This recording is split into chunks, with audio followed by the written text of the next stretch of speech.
Hello and welcome to Just One More Watch.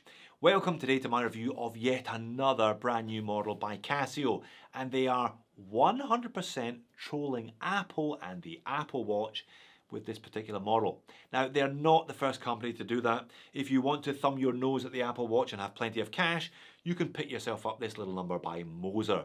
Now, I do mean plenty of cash though. It will cost you $30,800. If you've got a little less cash and want to thumb your nose at the Apple Watch, you can pick up a Casio M305 for about $100, just like I did. You will have to do a bit of digging though. These aren't all that readily available at the moment. I'll leave some eBay links, that's where I got mine, in the description of the video. There are, however, a bunch of different color versions of this one. All look a lot like the Apple Watch. Some look even more like the Apple Watch than others. It doesn't have quite as many features as the Apple Watch though, but for most people watching this video, that's okay. Let's flip the camera and have a look at it. Alright, I'll admit it, when I bought this one, I bought it as a bit of a joke. I thought it was a meme watch, I thought it was a pure trolling exercise by Casio, and it was going to be rubbish. But I should have known better. It's a Casio after all. It's actually alright. I wouldn't suggest paying big dollars for it. As I said, I paid about 100 USD for this one. I picked it up on eBay. On eBay, there are some different color versions. There's some of the red color version going for 250 plus US dollars. It's not worth that. Be careful that you don't pay too much for one of these, otherwise the joke will end up being on you. So MTP M305L is the model series.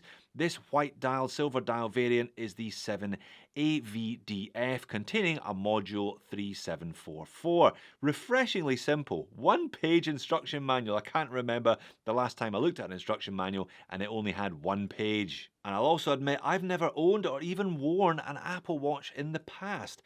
I've always felt that I had enough going on in my life without this little object on my wrist, reminding me of how much I've got going on in my life, hence my love of analog and digital watches rather than fully electronic ones.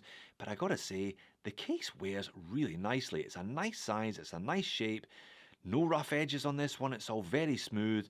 The band is thin and it's straight, but it is super comfortable. Let's do dimensions, starting as usual with the diameter dimension. Do bear in mind, rectangular watches, this kind of tank style case, always wears slightly differently. They always wear larger than the dimensions on paper suggest. So 34mm in diameter, 9.6mm thick with a 44mm lug to lug. It's still not a big watch. Crucially, 20mm lug width. That is great. Far too many Casios have 18. This one has 20. I will show you it on a couple of alternative straps over the course of the video. Weight as supplied on this leather strap is 54 grams. It has 50 meters of water resistance. That is a piece of flat mineral crystal covering the dial, and it's a Casio module 3744 as noted. One reason I think why this feels so nice on wrist is because it's actually made of stainless steel. It's not resin coated with a kind of chrome look finish here. It's actually made of metal. It feels like it's got a bit of a chunk to it. All high polish, which means all nice and comfortable. Very smooth to the touch. Unsigned crown though, yeah, can't really complain too much about that for the money they're asking. Simple case finish, simple case back, press on stainless steel with a vertical brush to it, 50 meters of water resistance. And a theme of simplicity continues with the strap as well. 2020, no taper on this one at all. I'll show you what it looks like on wrist. It's leather, it's soft, it's supple. It doesn't have quick release spring bars though, and it doesn't have any Casio branding on the polish buckle, which is a bit of a shame. They haven't even squeezed any underneath, it's just a generic one. It's comfortable, but I think most people will probably swap it out anyway or go for one of the mesh bands in the first place. Now, a one-page instruction manual suggests it's not a difficult watch to operate, and indeed it is not a difficult watch to operate. Push-pull crown. Pull the crown out to the first position and roll it towards you, and you'll see the sub-dial at the 3 o'clock there, which is a date of the month indicator change, so it goes round to 31. You will have to adjust this manually if the month has only 30 days. It does not have a perpetual calendar, not for $100. If you roll it forward, you will see the moon phase adjusting. And it is an actual moon phase, 29 steps therefore. The moon cycle is 29 and a half, so again you're going to have to adjust it every 2 months if you really want to keep it in sync with the moon. Unlike a lot of cheap mechanical moon phases which actually just use a modified date wheel, because this is quartz, they can have a separate little motor down there operating that one. One further pull of the crown hacks the movement. You can then adjust the time. If you want to adjust the day of the week indicator over there at the 9 o'clock, you have to do it the slow way. You have to scroll it all the way around.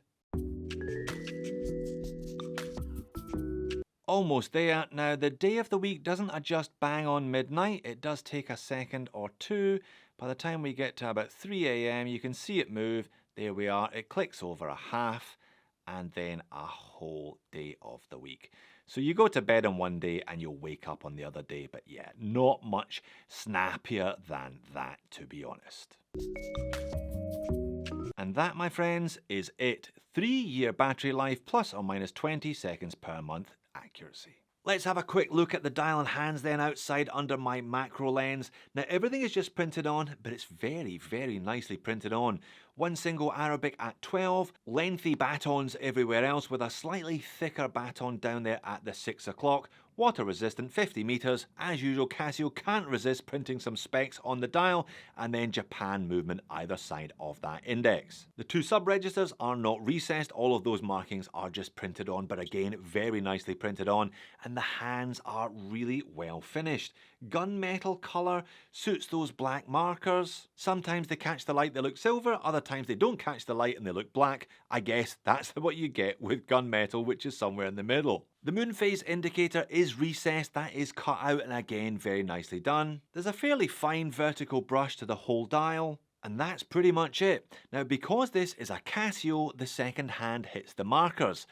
Or at least it would hit the markers if the watch had markers. It only has those markers on the hours every 5 minutes or 5 seconds therefore. It's not really a watch to wear then if you want to time things down to the second. There are other more suitable Casios for that. And on wrist, as discussed, it's surprisingly nice. I've got a 7-inch wrist for your reference. It looks and feels okay on me, I think. I could definitely take something a bit bigger, but it doesn't look or feel like a toy. It's got enough presence, and because the case is stainless steel, it feels like a watch on your wrist. You know you're wearing something as opposed to some of these other Casios, which can be a little bit toy-like. Now, the strap is definitely generic, but it is also very comfortable. However, 20mm lug width, I'm going to show you on a couple of other options while I'm here today. The first is some vegetable tanned leather. Now, this is a nice, high-quality strap. It looks really good and it's thick, which helps bulk the watch up a little bit more again. Or a mesh, and it doesn't have to be an expensive one either. This is the mesh from a Pagani design watch that costs less than the price of the Casio. This seems to be a very popular choice for people who have Apple watches. They wear them on these mesh bands, so it's no wonder that Casio have released several different color versions of this MTP M305 with mesh straps. It kind of makes sense. It completes the troll, if you will. And back to the original band, overhead legibility on this one isn't too bad because the hands are darker than the dial. Obviously that will vary though on some of the other models. I would say it wears somewhere like a 38-39mm round face watch to give you an idea if you're not used to this rectangular case shape. Moans and niggles, well, $100 and up. You don't get an awful lot of features for your money. Moon phase, day of the month, day of the week, 3-hand, single time zone, that is it. You will obviously get far more features to tinker around with from one of Casio's digital offerings, for example. But that's not really the point of this one, is it? It's for people who don't want a stack of features on their wrist, but they want this case shape. In terms of specs, sapphire crystal would have been nicer than mineral for the money, but you're probably not getting that from a $100 Casio. Likewise, the band, it's a bit generic, but I say again, it is rather comfortable, so I'm not going to go too hard on that one today either. So if you like the idea of an Apple Watch profile on your wrist, but not the idea of being permanently connected to the matrix, maybe one of these Casios will fit the bill for you nicely. I say it again though, don't overpay for one. It's $100-ish watch, maybe a little bit more than that in one of the more interesting colorways, but don't get carried away and pay $200, cause you'll only be trolling yourself. So there you have it, not an easy watch to buy and definitely not the best watch that I've looked at for $100. But if you love the case profile, or if all of your friends have Apple Watches and you want to do a little bit of trolling of your own, then maybe this one will be worth the asking price to you. If you want to see Seaga's designs I troll, click here. If you want to see a watch that offers maximum bang per buck for $100, click there instead. Thanks for making it all the way to the back end of the video. I hope to see you again soon.